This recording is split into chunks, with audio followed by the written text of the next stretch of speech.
The night shift at the Alaska Research Facility was usually quiet. Tom Walker liked it that way. The empty hallways and humming machines gave him peace of mind as he made his rounds, checking equipment and fixing whatever needed to be fixed. At 42, he had spent enough years dealing with people to appreciate the silence. But tonight was different.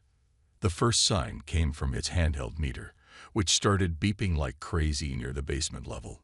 Tom frowned at the readings. The energy spikes made no sense. They were off the charts, and the pattern looked like nothing he'd ever seen before. "Great," he muttered, adjusting his tool belt. Probably another blown fuse from those scientists and their experiments. He headed down the metal stairs, his footsteps echoing in the empty stairwell. The basement was colder than usual. Tom's flashlight beam cut through the darkness, revealing the rows of utility rooms and storage spaces. The beeping from his meter grew louder as he approached the janitor's closet at the end of the hallway. That's when he heard it. A crash, followed by what sounded like cursing, but in a language he'd never heard before. Tom reached for the door handle, expecting to find maybe a raccoon that had somehow gotten in, or perhaps one of the newer research assistants who had gotten lost. He turned the handle and pulled. What he found instead would change his life forever. There, tangled in mop strings and covered in cleaning solution, was a woman. But not just any woman. Her skin had a slight purple tint that seemed to shimmer in the flashlight beam, and her hair, if you could call it that, looked like strands of flowing silver light. She wore what appeared to be some kind of high-tech suit, now thoroughly soaked with pine sol. She looked up at him with eyes that were definitely not human. They were completely silver with no pupils, yet somehow managed to convey absolute royal indignation. "You will assist me immediately," she commanded in perfect English, though her voice had an odd musical quality to it. "I am Princess Luna of the Star Empire, and this situation is entirely beneath my dignity." Tom stood there for a moment, processing what he was seeing. Then, despite his best efforts, he started to laugh. The princess's silver eyes narrowed. "You dare mock my predicament."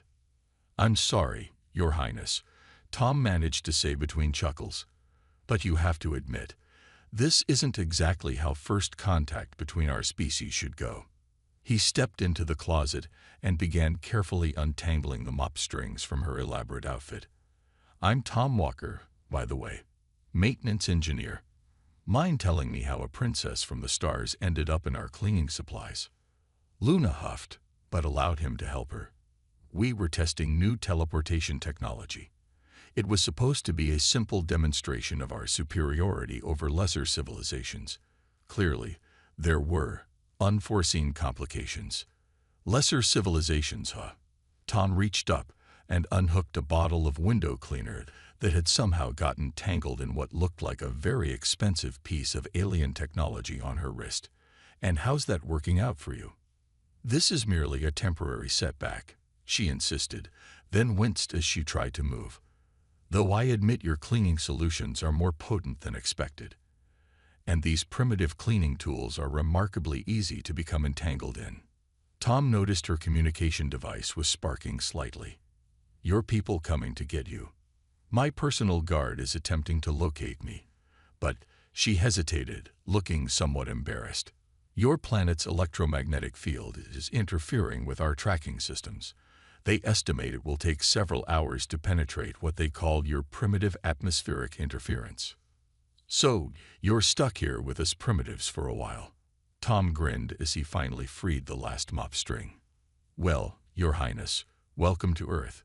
Would you like a tour of our primitive facility while you wait?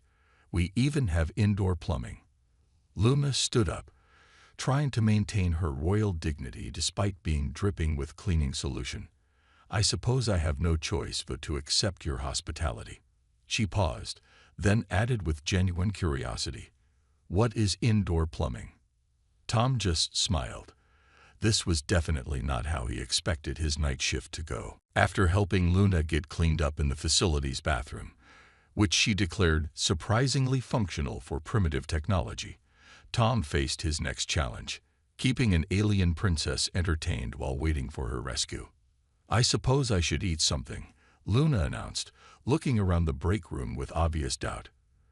"Though I'm not sure your Earth food would be suitable for someone of my status." Tom opened the break room refrigerator. "Well, Your Highness, we've got leftover pizza from the day shift, or I could make you a sandwich." "Pizza?" Luna's silver eyes narrowed. "What manner of sustenance is that?" Tom pulled out the pizza box and opened it. "Only humanity's greatest contribution to the universe. It's food that's so good, we haven't changed the recipe much in hundreds of years." Luna peered into the box, her nose wrinkling at the sight of the pepperoni pizza. "You expect me to eat this flat circle of substances?" "Trust me," Tom said, putting 2 slices in the microwave. "Sometimes the simplest things are the best." While the pizza heated up, Luna tried to use her wrist device again. Sparks flew from it, and she jumped back with an unprincess-like yelp. "Your planet's magnetic field is completely disrupting our technology," she complained. "How do you primitives even function with all this electromagnetic interference?" Tom handed her a plate with the warmed pizza. "We adapt. Try the pizza before judging Earth technology." Luna stared at the pizza as if it might attack her. Finally, with great reluctance, she picked it up the way Tom showed her and took a tiny bite. Her silver eyes widened. This is... She took another, bigger bite. "This is actually quite good. How did you primitives create such a delicious combination of flavors?" "We're full of surprises," Tom grinned, eating his own slice. "And you might want to stop calling us primitives. We may not have teleporters, but we've come pretty far in a short time." Luna was too busy devouring her pizza to respond. When she finished, she looked almost embarrassed at her lack of royal manners. Perhaps I should learn more about your civilization while I wait. Purely for diplomatic purposes, of course." Tom was about to respond when Luna's wrist device suddenly crackled to life. A voice spoke in that musical alien language, and Luna's face grew serious. "My guards say they're having trouble pinpointing my location," she translated. "Your planet's electromagnetic field is more complex than our initial scans indicated. They say it could take longer than expected." "How much longer?" "Perhaps a day, maybe more." Luna looked worried for the first time. "They also detected some unusual activity in orbit. They think we might not have been the only ones to notice my teleportation signature." Tom straightened up. "What do you mean?"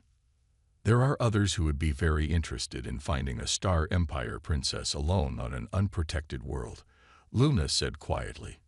"My guards are trying to reach me first, but..." A sudden beeping from Tom's facility monitoring tablet interrupted her. He pulled it out and frowned at the readings. "Speaking of unusual activity," he said, showing her the screen, "these energy signatures just appeared around the facility. They look a lot like the ones I detected when you arrived." Luna's face turned a paler shade of purple. "Those are not my people's ships." She stood up quickly. "We need to leave. Now." "Leave? Why? What's out there?" Luna grabbed Tom's arm with surprising strength. "Because if those are who I think they are, this facility won't be safe for much longer. And since you're primitive, since Earth isn't officially under Star Empire protection yet, they won't care who they hurt trying to get to me." Tom looked at his half-eaten pizza, then at the worried alien princess. So much for a quiet night shift. Tom's truck bounced along the snowy Alaskan road as they fled the research facility. Luna sat in the passenger seat, constantly checking her malfunctioning wrist device and jumping at every shadow. "What exactly are we running from?" Tom asked, keeping his eyes on the icy road ahead. "The Deep Space Coalition," Luna replied, her silver eyes scanning the night sky. "They're rebels, you might say. They believe the Star Empire has too much power. Capturing a princess would be a huge victory for them." A bright light suddenly lit up the sky behind them. Tom looked in his rearview mirror and saw an explosion in the distance, where the facility stood. "They're destroying the building." Luna gasped. Good thing everyone's gone for the weekend, Tom said grimly. But we need to get somewhere safe. I have a cabin about 20 miles from here. It's off the grid. No electricity to trace. Luna looked at him in horror. No electricity. How do you survive? You'd be surprised, Tom smiled. Sometimes the old ways work best. They drove in silence for a while, until Tom turned onto a narrow dirt road. The truck's headlights illuminated swirling snow and dense forest on both sides. Suddenly, a beam of light shot down from the sky, cutting through the trees ahead of them. They're scanning for me. Luna ducked down in her seat. My royal DNA signature is easy to track. Tom didn't hesitate. He turned off the truck's engine and lights, letting momentum carry them forward in darkness. Hold on, he whispered, turning the wheel sharply. The truck slid down a small embankment, coming to rest under a thick group of pine trees. Tom quickly threw a tarp over the vehicle, one he kept for emergencies. Your primitive vehicle will not hide us for long, Luna whispered, though she sounded more worried than condescending now. Maybe not, Tom agreed, grabbing his emergency pack from behind the seat. But the storm will help. Look. The snow was falling harder now, thick flakes swirling in the wind. Luna's eyes widened in understanding. The precipitation. It will interfere with their scanners. Exactly. And I know these woods better than any alien scanner. Tom checked his compass. My cabin's about 2 miles that way. Think your royal feet can handle a hike? Luna stood up straighter, trying to look dignified despite her situation. I have had the finest physical training in the Star Empire. I can handle your primitive wilderness. 20 minutes later, Luna wasn't feeling quite so confident. She struggled through the deep snow, her high-tech suit apparently not designed for Alaska's harsh weather. Tom walked ahead, using his knowledge of the terrain to find the easiest path. How do you navigate without technology? Luna panted, after nearly falling for the 3rd time. Tom helped her over a fallen log. Stars, landmarks, knowing the land. Humans got along just fine before GPS, you know. A distant humming made them both freeze. Through the trees, they could see strange shapes moving in the sky. Ships, Luna whispered, belonging to the coalition. They're using thermal scanners now, she said. They'll find us soon. Tom looked thoughtful. Thermal scanners, huh? Looking for body heat, he pointed to a nearby stream. How waterproof is that fancy suit of yours? Luna's eyes widened. You cannot be serious. The water's flowing under the ice. It'll mask our heat signatures. Plus, they won't expect anyone to be crazy enough to go for a winter swim. This is absolutely undignified. Luna protested, but followed Tom toward the stream anyway. The humming of the ships was getting closer. Tom started breaking the thin ice near the bank. Sometimes, Your Highness, survival means doing undignified things. He grinned at her, ready to try another Earth experience. Luna looked at the dark water, then at the approaching ships and sighed. I'm beginning to think I underestimated how challenging you humans can be. The inside of Tom's cabin was dark and cold when they finally arrived, both of them dripping wet and shivering from their icy stream crossing. Luna watched as Tom quickly moved around the space, working without any modern technology. Within minutes, he had a fire going in the stone fireplace. The warm light filled the small cabin, revealing wooden walls covered with books, maps, and what Luna recognized as tools, though much simpler than anything in the Star Empire. Here, Tom said, handing her some dry clothes. They're not royal garments, but they're warm. Luna examined the thick flannel shirt and wool pants with curiosity. Your clothing is primitive, yet practical. She disappeared behind a screen to change. When she emerged, she looked very unprincess-like in the oversized Earth clothes, but considerably warmer. She moved closer to the fire, examining the flames with fascination. You created heat and light without any power source, she observed. Tom chuckled, putting a kettle on the wood stove. Fire was humanity's first great technology. We've been using it for thousands of years. Yet you've gone from fire to space observation in less than 3 centuries, Luna said thoughtfully. The Star Empire took twice that long. She paused. Perhaps that's why some fear your species. Fear us. Tom raised an eyebrow, preparing 2 cups of hot tea. We're the ones without teleporters or spaceships. Luna accepted the tea carefully, sniffing it before taking a sip. Her silver eyes widened at the taste. This is quite good. But yes, many in the Empire fear how quickly humans advance. Your adaptability is unsettling to some. A comfortable silence fell as they warmed up by the fire. Luna's eyes wandered around the cabin, taking in the books on the shelves. What are all these paper objects? Tom walked over and pulled down a book about Earth's space program. Books. We use them to store and share knowledge. He handed it to her. This one shows how we went from flying the first airplane to landing on our moon in just 66 years. Luna flipped through the pages carefully, her expression changing from mild curiosity to genuine interest. This is remarkable. The innovation speed. The solutions you found with such limited resources. She stopped at a picture of the first moon landing. You did this with computers less powerful than my broken wrist device. Sometimes limitations breed creativity, Tom said, adding wood to the fire. When you can't just teleport somewhere, you have to figure out other ways to get there. A distant explosion made them both jump. Luna rushed to the window, but Tom pulled her back. Stay away from the windows. The firelight's dim enough that they won't spot it easily, but they might see movement. Luna nodded, learning to trust his survival knowledge. She returned to the book, but her hands were shaking slightly.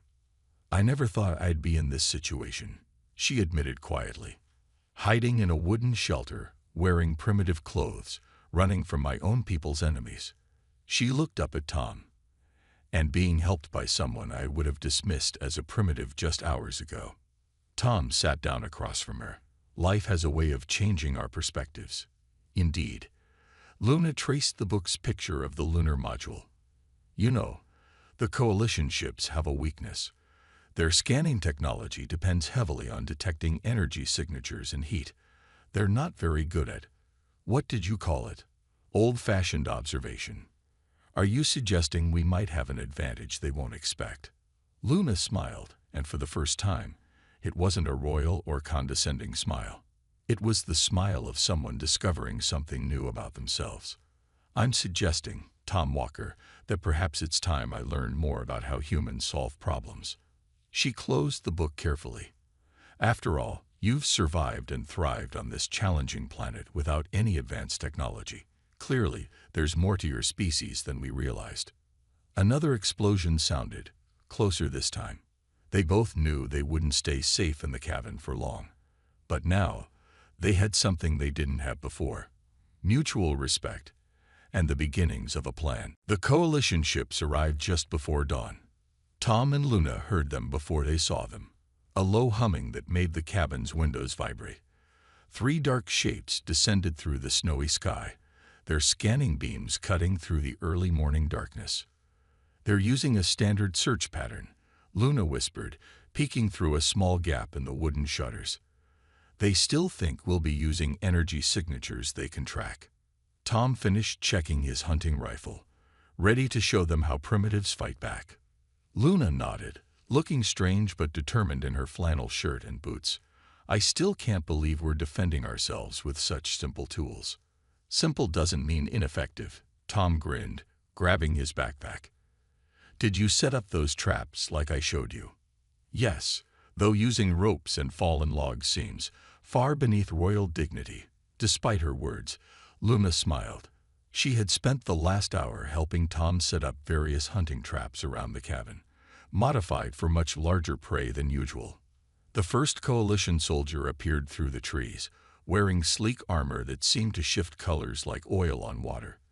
They carried what looked like advanced energy weapons, but moved cautiously through the deep snow, clearly uncomfortable in Earth's environment.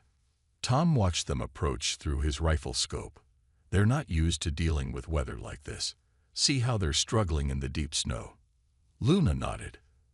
The Coalition relies too much on their technology. Most of them have never had to fight in actual physical conditions. She paused.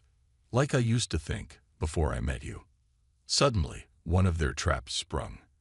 A hidden rope yanked upward, sending 2 Coalition soldiers flying into the air, their weapons dropping into the snow.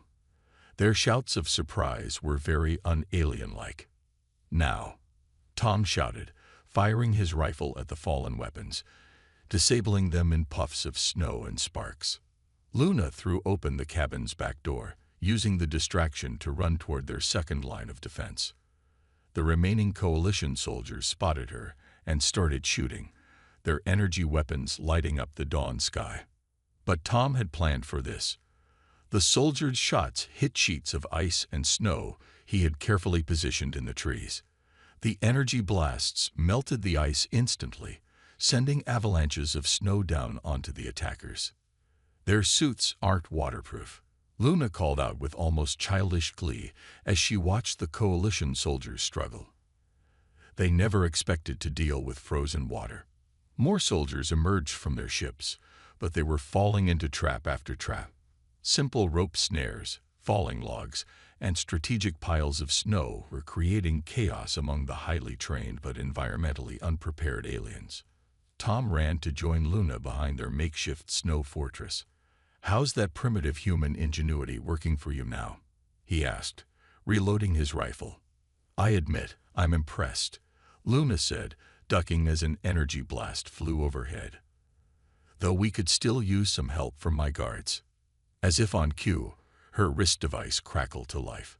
Through the static, they heard voices speaking in the musical language of the Star Empire. "They're coming." Luna's silver eyes lit up. They'd finally broken through the electromagnetic interference. A new sound filled the air, a deep, powerful hum that made the Coalition soldiers look up in fear. Through the morning clouds, massive ships appeared, their designs more elegant and refined than the Coalition vessels. "The Royal Guard," Luna said proudly. "And they're about to witness something unprecedented. A primitive human and a Star Empire princess successfully defending themselves using nothing but local materials and simple tools." Tom watched as the larger ships disabled the Coalition vessels with precise energy blasts. "Think this will change how your people view Earth?" Luna looked at the chaos their simple traps had caused, then at the Coalition soldiers being rounded up by her guards. Some of them were still trying to get out of snow piles and rope snares. "I think, Tom Walker, this will change how we view a lot of things." The Royal Guard ships hovered above the snowy clearing, their engines melting perfect circles in the snow beneath them. Luna stood tall as her guards approached, though she made no move to change out of her Earth clothes. Tom noticed she actually stood a little closer to him when the guard captain approached. "Your Highness," the captain said in English, his silver armor gleaming in the morning light, "we came as quickly as we could."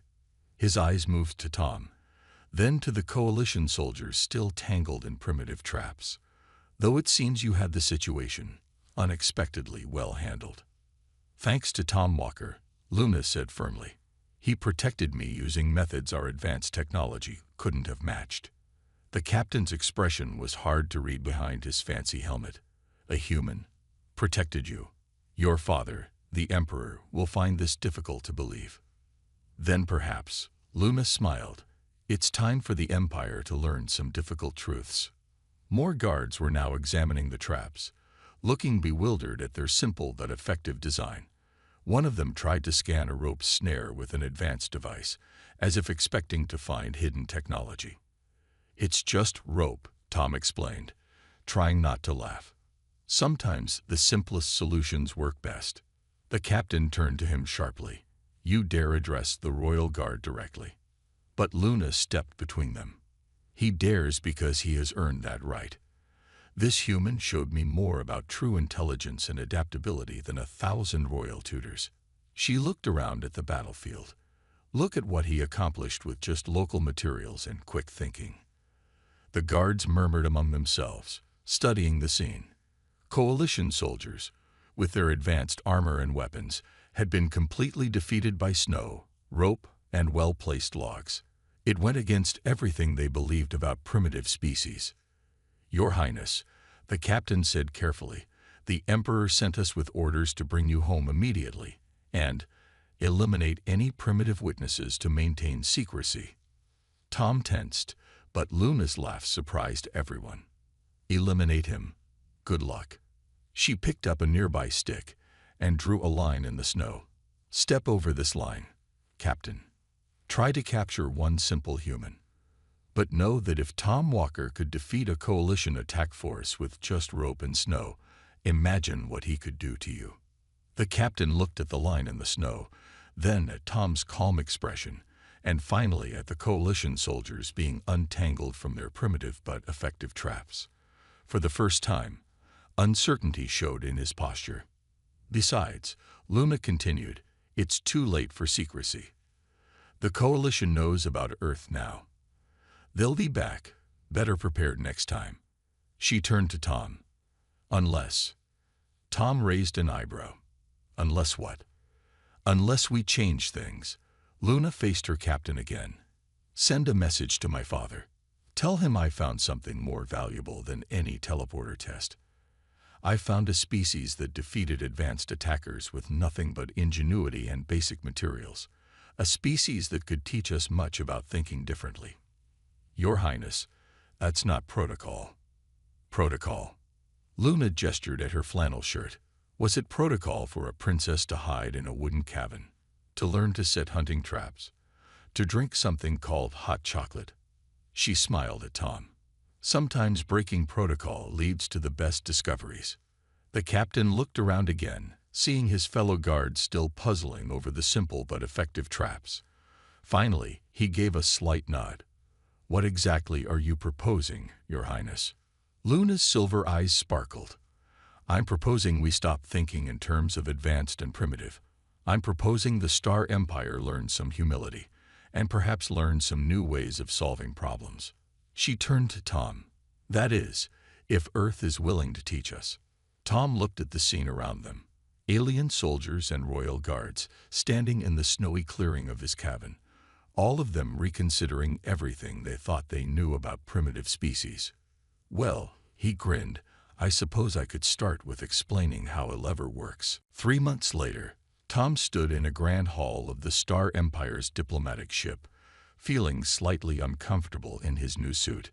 The Earth clothes seemed out of place among the advanced technology and elegant alien designs all around him, but Luna had insisted he wear them.